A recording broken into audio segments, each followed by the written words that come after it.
नमस्कार, स्वागत आहे आपलं हवामान अलर्ट या यूट्यूब चॅनलवर आणि मी आहे केदार। आज 15 जून दुपारचे 12:30 वाजत आहेत। आज आपण 15 जून ते 25 जूनच्या दरम्यान राज्यातील हवामान कसं राहील हे आपण आजच्या व्हिडिओमध्ये पाहणार आहोत।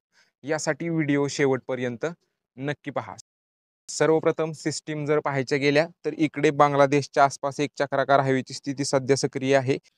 याच्यामुळे पूर्व भारतात अरुणाचल प्रदेश, त्रिपुरा, मेघालय, सिक्कीम ही जी पूर्वोत्तर भारतातील राज्य आहेत या भागात पावसाचा अंदाज 1-2 दिवसासाठी राहील। तसेच इकडे दिल्लीपासून याच भागापर्यंत या चक्राकार हवेच्या स्थितीपर्यंत एक ट्रफ लाईन सक्रिय आहे, पण हा जो कमी दाबाचा पट्टा सक्रिय आहे तो काही एवढा तीव्र नसल्यामुळे या भागात पावसाची शक्यता नाहीये। इकडे पंजाबच्या आसपास एक चक्राकार हवेची स्थिती सक्रिय आहे आणि गुजरातच्या पश्चिम भागात एक चक्राकार हवेची स्थिती सक्रिय आहे। याच्यामुळे बाष्पयुक्त वाऱ्याचा फ्लो हा गुजरात मध्य प्रदेशच्या पश्चिम भागात येत आहे। त्याच्यामुळे या भागात गुजरात आणि मध्य प्रदेशचा पश्चिम भाग तसेच राजस्थानचे दक्षिण भागात थोड्याफार पावसाचा अंदाज आज आणि उद्यासाठी राहील, पण हा पाऊस सार्वत्रिक असा नसेल। जसा आपल्याकडे वळीव पाऊस असतो त्या प्रकारचा पाऊस या भागात सक्रिय आहे।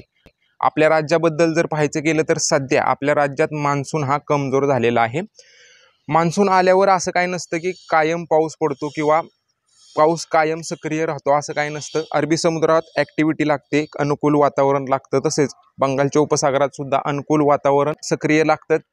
जर ह्या ॲक्टिव्हिटी सक्रिय झाल्या तरच मान्सून हा तीव्र प्रकारचा सक्रिय होतो आणि आपल्या राज्यात पाऊस हा सक्रिय होतो। आता पुढे आपल्या राज्यात मान्सून कधी सार्वत्रिक असा पडेल, अरबी समुद्रावर ॲक्टिव्हिटी कधी वाढेल, तसेच अनुकूल परिस्थिती अरबी समुद्रावर कधी सक्रिय होईल, पुढे सविस्तरमध्ये सर्व गोष्टी पाहणार आहोत। यासाठी व्हिडिओ शेवटपर्यंत नक्की पहा। यानंतर सर्वप्रथम आपण आजचा 15 जूनचा हवामान अंदाज पाहूया आणि त्याच्यानंतर 25 जून पर्यंतचा। तर आता आज जी पावसाची शक्यता राहील ती इकडे अकोला, अमरावती, यवतमाळ, हिंगोली, बीड, जालना, छत्रपती संभाजीनगर, जळगाव या पट्ट्यातून मेघगर्जनेसह थोड्याफार क्षेत्रासाठीच पाऊस सक्रिय राहील। आता हा जो पाऊस पडणार आहे 15 जून ते 23 जूनच्या दरम्यान हा पाऊस सार्वत्रिक असा नसेल, कारण मान्सून आत्ता सक्रिय नाही आहे। मान्सूनची तीव्रता ही कमी झाल्यामुळे हा पाऊस आहे हा आता सार्वत्रिक असा नसेल। तसेच गडचिरोली, चंद्रपूर, यवतमाळ, वर्धा, नागपूर, भंडारा स्थानिक ढग निर्माण झाले दुपारनंतर किंवा संध्याकाळच्या वेळी तरच मेघगर्जनेसह पाऊस एका दुसऱ्या ठिकाणी होऊ शकतो, अन्यथा विशेष पावसाचा अंदाज नाही आहे। गडचिरोली जिल्ह्यात थोडंफार पावसाची शक्यता जास्त राहील। उर्वरित पालघर, ठाणे, मुंबई, रायगड, रत्नागिरी, सिंधुदुर्ग काही भागात हलका मध्यम तर काही भागात एका दुसऱ्या ठिकाणी जोरदार पावसाची सर येऊ शकते। आजसाठी म्हणजेच 15 जूनसाठी उर्वरित राहिलेले सर्व जिल्हे आहेत नांदेड, लातूर, धाराशिव, सांगली, कोल्हापूर, सातारा, पुणे, नाशिक, धुळे हा जो सर्व पट्टा आहे या पट्ट्यात सुद्धा स्थानिक ढग निर्माण झाले तरच मेघगर्जनेसह पावसाचा अंदाज एका दुसऱ्या ठिकाणी राहील। सार्वत्रिक असा हा पाऊस आता नसेल, थोड्याफार क्षेत्रासाठी सक्रिय होऊ शकतो। तर हा झाला आजचा 15 जूनचा हवामान अंदाज। त्यानंतर उद्या 16 जून रोजी पालघरपासून इकडे सिंधुदुर्गपर्यंत पालघर, ठाणे, मुंबई, रायगड, रत्नागिरी, सिंधुदुर्ग पहाटेच्या वेळी किंवा सकाळच्या वेळी काही भागात हलका मध्यम रिमझिम पाऊस तर काही भागात एका दुसऱ्या ठिकाणी जोरदार पावसाची सर उद्यासाठी सकाळसाठी किंवा पहाटेसाठी राहील। उर्वरित गडचिरोली, चंद्रपूर, भंडारा, गोंदिया या पट्ट्यात मेघगर्जनेसह पावसाचा अंदाज थोड्याफार क्षेत्रासाठी राहील। राहिलेले जे सर्व जिल्हे आहेत नाशिक, धुळे, नंदुरबार, जळगाव, अमरावती, अकोला, बुलढाणा, यवतमाळ, हिंगोली, छत्रपती संभाजीनगर, नाशिक, पुणे, बीड हे जे सर्व जिल्हे आहेत या पट्ट्यातून दुपारनंतर ढगांची निर्मिती होईल आणि थोड्याफार क्षेत्रासाठीच मेघगर्जनेसह पावसाचा अंदाज आहे। हा पाऊस सार्वत्रिक असा नसेल, व्याप्ती थोड्याफार क्षेत्रासाठीच राहील। विशेष पावसाचा अंदाज उद्या राज्यात दिसत नाहीये।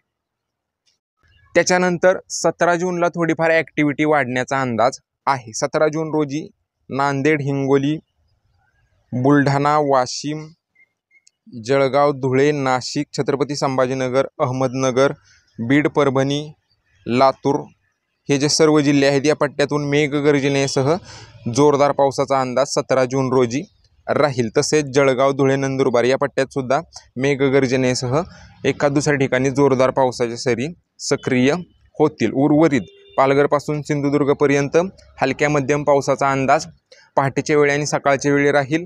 तसेच स्थानिक ढग निर्माण झाले तर दक्षिण महाराष्ट्रातील हे सर्व जिल्हे आणि विदर्भातील हे सर्व जिल्हे, तसेच विदर्भातील पश्चिमेकडील जिल्हे या पट्ट्यात मेघगर्जनेसह पावसाचा अंदाज थोड्याफार क्षेत्रासाठी राहील। या भागात पावसाची शक्यता जास्त दिसत नाही। स्थानिक ढग निर्माण झाला तर थोड्याफार क्षेत्रासाठी पाऊस होऊ शकतो, सार्वत्रिक असा पाऊस नसेल।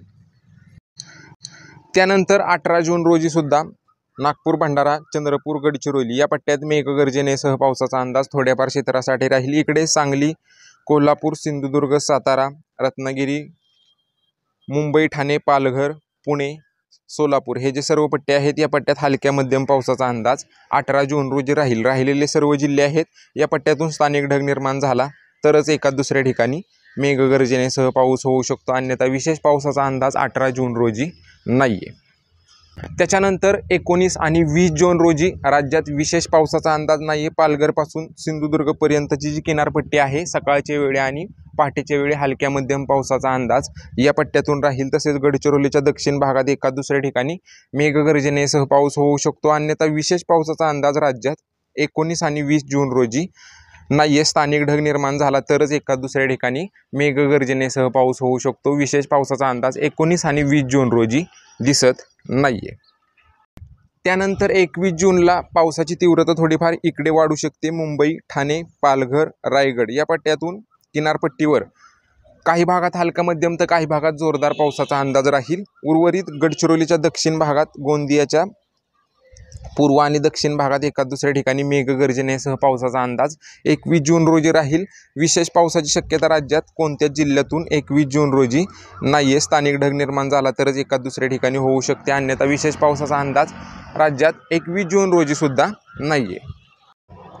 त्यानंतर 22 जूनला किनारपट्टीवर पालघर, ठाणे, मुंबई, रायगड, रत्नागिरी, सिंधुदुर्ग या भागात काही भागात हलका मध्यम तर काही भागात जोरदार पावसाचे अंदाज राहील। 22 जूनला नागपूर, भंडारा, गोंदिया, गडचिरोली, चंद्रपूर, वर्धा, यवतमाळ या पट्ट्यातून सुद्धा मेघगर्जनेसह जोरदार पावसाच्या सरी 22 जून रोजी सक्रिय होतील। तसेच नाशिकचा पश्चिम घाटभाग, पुणे, सातारा, कोल्हापूर पश्चिम घाटभाग हलक्या मध्यम पावसाचा अंदाज या पट्ट्यातून राहील। उर्वरित स्थानिक ढग निर्माण झाला तरच पावसाची शक्यता राज्यात दिसत आहे 22 जून रोजी। त्यानंतर 23 आणि 24 जूनला सुद्धा किनारपट्टीवर पावसाची तीव्रता वाढण्याचा अंदाज आहे। इकडे सिंधुदुर्ग, रत्नागिरी, रायगड, ठाणे, पालघर या पट्ट्यातून काही भागात हलका मध्यम तर काही भागात जोरदार पावसाच्या सरी सकाळच्या वेळी आणि पहाटेच्या वेळी सक्रिय राहतील।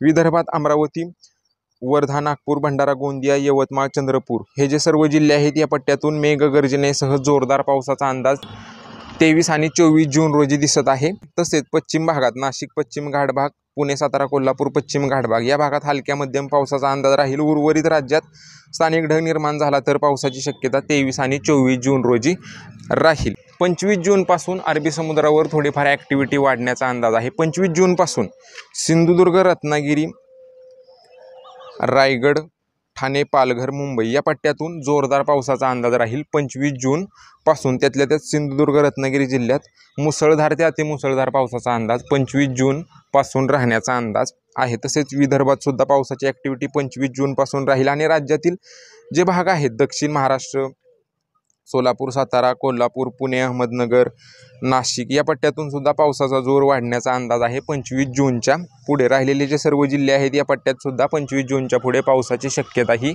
वाढण्याचा अंदाज आहे। तर एकूणच काय तर 15 जून ते 22 जूनपर्यंत राज्यात विशेष पावसाचा अंदाज नाहीये। किनारपट्टीवर हलक्या मध्यम पावसाचा अंदाज राहील। उर्वरित स्थानिक ढग निर्माण झाला तरच 15 जून ते 22 जूनच्या दरम्यान राज्यात पावसाचा अंदाज आहे। 23 जूनपासून किनारपट्टी जी आहे सिंधुदुर्ग, रत्नागिरी, रायगड या पट्ट्यातून पावसाचा अंदाज राहील। तसेच विदर्भात सुद्धा पावसाचा अंदाज मेघगर्जनेसह राहील। 23 जूनच्या पुढे 23, 24, 25, 26, 27, 28 जून हळूहळू पावसाची तीव्रता वाढत जाईल। दक्षिण महाराष्ट्र, उत्तर महाराष्ट्र, मराठवाडा या पट्ट्यातून पावसाची तीव्रता किंवा शक्यता जास्त प्रमाणात दिसत आहे, त्यातल्या त्यात 25 जूनच्या पुढे। तर बाकी सध्याच्या अपडेटमध्ये एवढंच। हा होता 15 जून ते 25 जूनच्या दरम्यानचा हवामान अंदाज। तुमच्या जिल्ह्यातील रोजच्या पावसाच्या व तापमानाच्या अपडेटसाठी आपल्या यूट्यूब चॅनलला नक्की सबस्क्राईब करा आणि हा व्हिडिओ तुमच्या शेतकरी मित्रांना पण नक्की पाठवा, जेणेकरून ही जी अपडेट आहे ती त्यांच्यापर्यंत पोहोचेल। धन्यवाद मित्रांनो।